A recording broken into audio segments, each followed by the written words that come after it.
Hey guys beautiful life with फ्यामिलीमा हजुरहरूलाई स्वागत छ। म पुनम र आशा गर्छु हजुरहरू खुसी हुनुहुन्छ, सन्चो हुनुहुन्छ। म यहाँ खुसी छु, सन्चो पनि छु। अलि थोरै रुगा लागेको छ, त्यो त अचेल मौसम चेन्ज भइरहेछ, त्यसको माइने नै राख्दैन।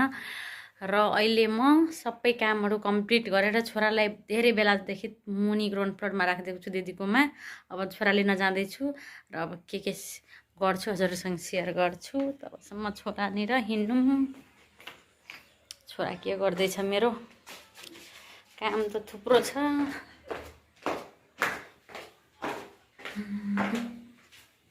डुगु, वेयर आर यु बेबी?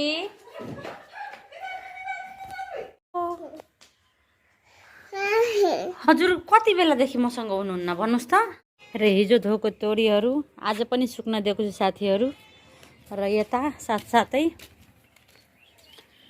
यहाँ रातो दाल, उता गहुँ दिएको छु, त्यो पनि घामबाट गयो।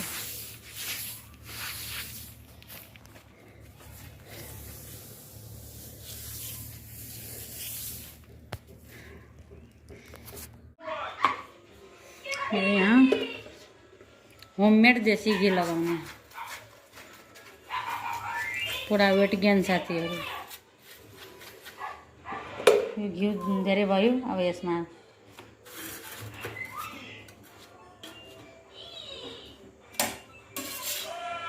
म यो युज गर्छु, मलाई यो सजिलो लाग्छ। म अर्को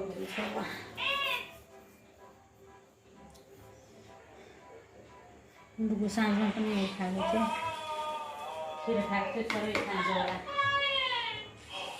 यो देखाउनु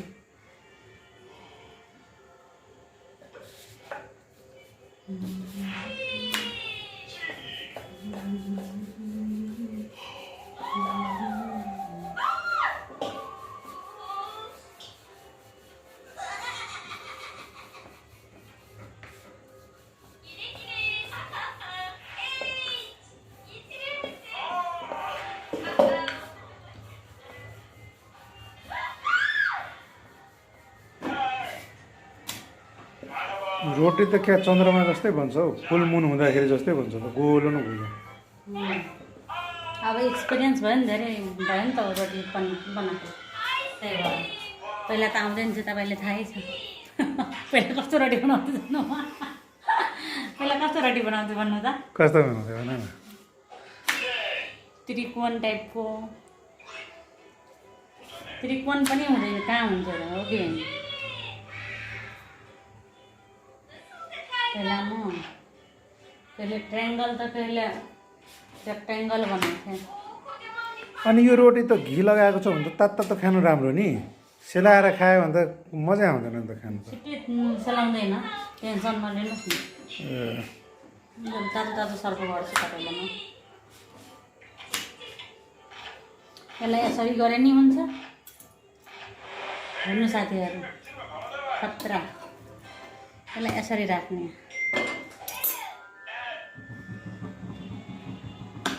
यसमा फेरि हाम्रो डिनर रेडी भइसक्यो साथीहरू। यो हो डिनर, आलुको सब्जी, रोटी र यो खिर, ओट्सवाला खिर। अब हामी खाएर भेट्छौँ। म पुरै भोगाएको मान्छेलाई हेर्नु साथीहरू। के नाडा के भन्नुहुन्छ हौ? राजाबाबु फिल्ममा के नाम हो, शक्ति कपुरले यस्तो भनेको डुगु बाबु सबका बन्धु भनेर भनेको थियो, त्यही नाडा हो। बिना कार्टुन नहेरिकन खाँदैन मेरो छोरा। है छोरो, है छोरा सक्यो। छोरा हाई, छोराकोलाई नि जानु।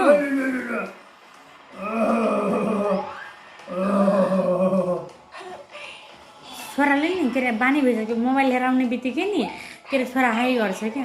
अहिले म हाई गर्नु भनेको छु नि छोरालाई। यस अब यो डिनर इन्जोय गर्छु, त्यसपछि भेट्छु हजुर। हेलो साथीहरू, आजले फेरि राति सुत्ने बेला भेटेँ, किनकि रातिको दिनमा पनि म कहिले चिया खाँदिनँ साथीहरू। तर अहिले म सुत्ने बेला राति खै कति बजेको छ हेर्न त हेरेको छैन, तर अहिले म चिया खाइरहेको छु। अहिले चिया बनाउन आएको छु माथि किचन, र अब चिया बनाएर खाने। टाउको दुखिरहेको छ, अनि टाउको मेरो कहिलेकाहीँ धेरै टाउको दुख्यो भने म चिया खाएँ भने मेरो एकदम ठिक हुन्छ। त्यही भएर म अहिले चिया बनाउन आएको छु साथीहरू। हेर्न सक्नुहुन्छ चिया बन्दैछ। हातमा चिया लिएर म जाँदैछु साथीहरू तल। अब तल गएर चिया खान्छु, त्यसपछि टाउको ठिक हुन्छ कि हुँदैन त्यहाँदेखि थाहा हुन्छ। म चिया ल्याइसकेँ हजुर। हजुर पनि खानुहुन्छ? यति रातिको चिया खान्छ म बाहेक। बत्ती पनि अफ गरेँ। अब भित्र बेबी तातो छ, चिया हो। हजुर खानुहुन्छ? खान आउँछ हजुरलाई चिया? कसरी खान्छ? यसरी चिया खाँदैन। यसरी चिया खायो भने त्यो पोल्छ मुखमा, बुझ्नुभयो? डोकु सुत्ने बेला हेर्नु साथीहरू, गेम गलत रङ येल्लो कलर हाल्नुहोस्। येल्लो येल्लो येल्लो बाबाले भन्ने चियामा हुँद्नु भयो क्या, होइन जानु?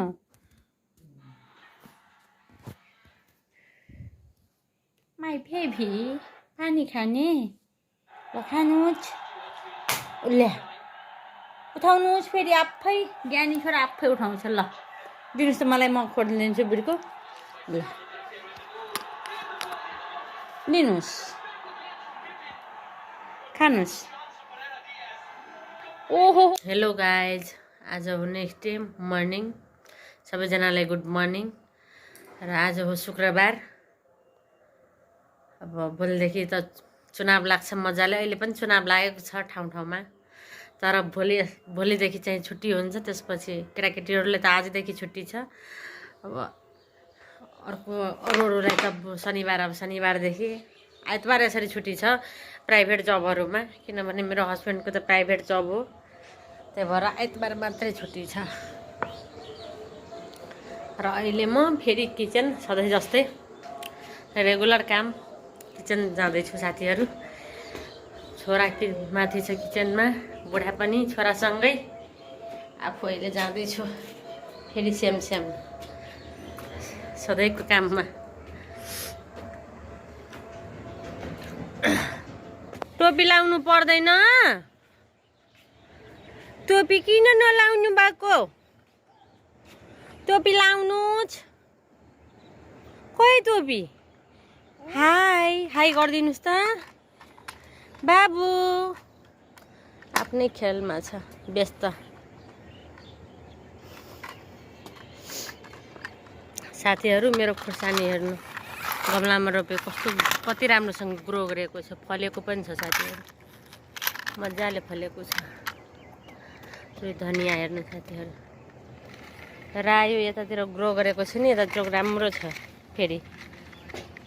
र यो सानो रुख भएको खोर्सानी मजाले फलेको छ। अब बिरुवा जत्रै फर्छ नि, जत्रै रुख हुन्छ त्यत्रै फर्छ नि। अब म जाँदैछु किचनमा। बुढा के गर्दै हुनुहुन्छ हजुर? हो, छोरा बिराएको छ, म छोरानिर गएँ। आज म नयाँ रेसिपी साथीहरू, यो कर्कलोको पात बनाउन गइरहेको छु। र म जसरी बनाउँछु त्यसरी हजुरहरूलाई देखाउँछु। र यो बनाउनलाई पहिला यहाँ के अरे यसमा म थोरै 50% बेसन र 50% गहुँको आँटा लिएको छु। र यो जिन्जर र उसको के भन्छ गार्लिकको पेस्ट हो साथीहरू। र यसमा अब बेसार, जिरा धनियाँको धुलो, नुन, यसरी हाल्ने अनि त्यसपछि पानी खन्याएर यसलाई मजाले पेस्ट बनाउने।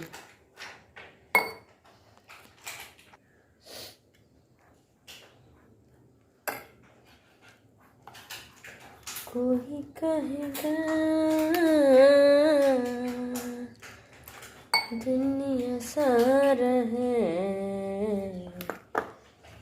कोही कहेगा।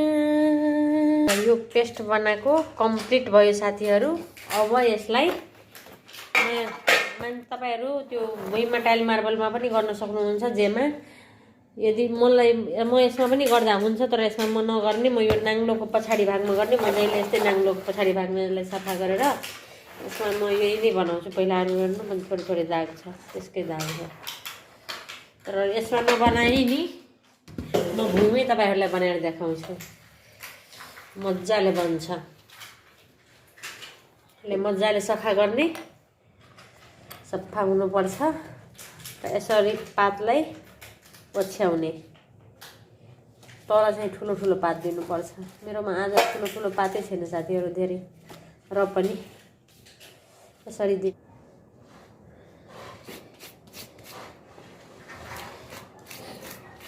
यसरी पातमाथि पात टाल्दै जाने साथीहरु। प्रत्येक पात पछ्याउँदा बेसन र आटाको पेस्ट जुन हामी बनाएको छौं नि, त्यो चाहिँ लगाउनु पर्छ।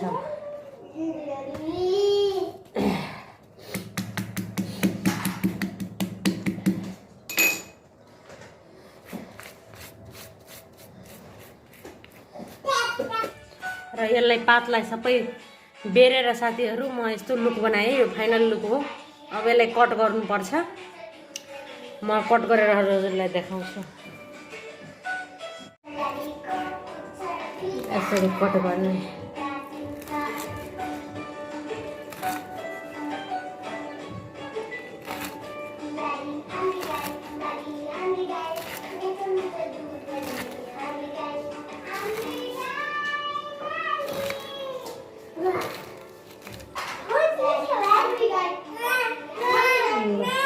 कम्ती भयो साथीहरु काटेर। अब यसलाई पुरै सबै कट गरिसकेको छु म साथीहरु। र यसलाई अब तेलमा फ्राई गर्नुपर्छ। तेल यहाँ तातिसक्यो मेरो। म अब तेलमा हाल्छु पालै पालो।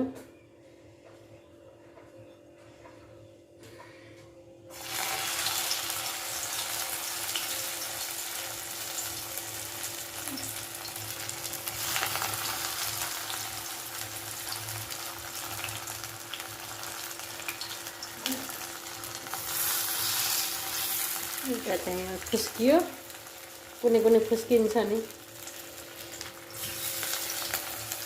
Don't mind.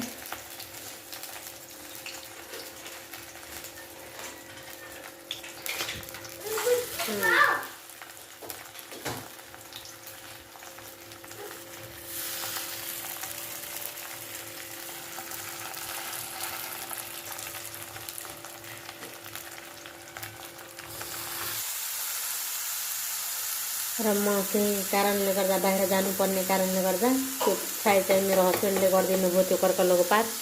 र अहिले म स्वादअनुसार नमक, नुन,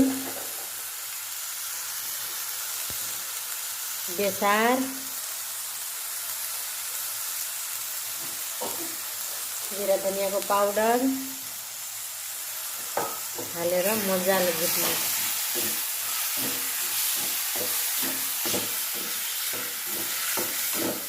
यो मसला रेडी भयो साथीहरु। मजाले भुटे। र यसमा दही छ भने दही फेटेर, नत्र तर दुईटामा कुनै एउटा मिक्स गर्नुपर्छ।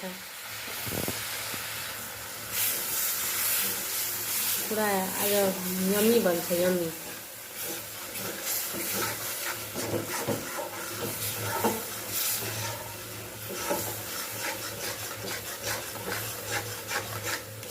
यसलाई पनि मजाले भुट्ने, यसको कच्चापन जाओस्, स्मेल।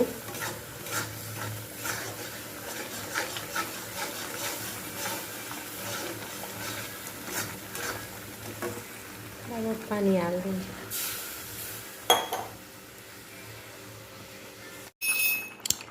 अब कर्कलोक तरकारी रेडी भयो साथीहरू। Final look.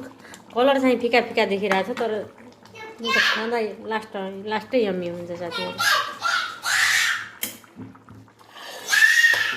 के भयो मेरो डुगुलाई? ओहो के भयो? सर्भ गर्दैछु साथीहरू म। तातो तातो म इन्जोय गर्दैछु, हजुरहरू पनि खाना इन्जोय गर्नुहोस्। अब खाना खाएपछि भेट्छु साथीहरू। कर्कलोक तरकारी धेरै मिठो थियो साथीहरू, एकदम मिठो। मासु र के अरे कर्कलोक तरकारी चुज गर्न दिँदा म कर्कलोक तरकारी नै चुज गर्छु किनभने त्यति मिठो थियो साथीहरू। मलाई धेरै मिठो लाग्यो र तपाईँहरू पनि यो भिडियो हेरेर अब हजुरहरूलाई इच्छा छ भने हजुर पनि ट्राई गर्न सक्नुहुन्छ। र आज भिडियो अलिक लामो भयो, आजलाई यति नै। अर्को भिडियोको साथमा आउने नै छु। यदि भिडियो राम्रो लागेमा लाइक सेयर कमेन्ट र सब्सक्राइब गर्न नभुल्नु होला। भोलि आउँछु नै। Bye bye, lots of love.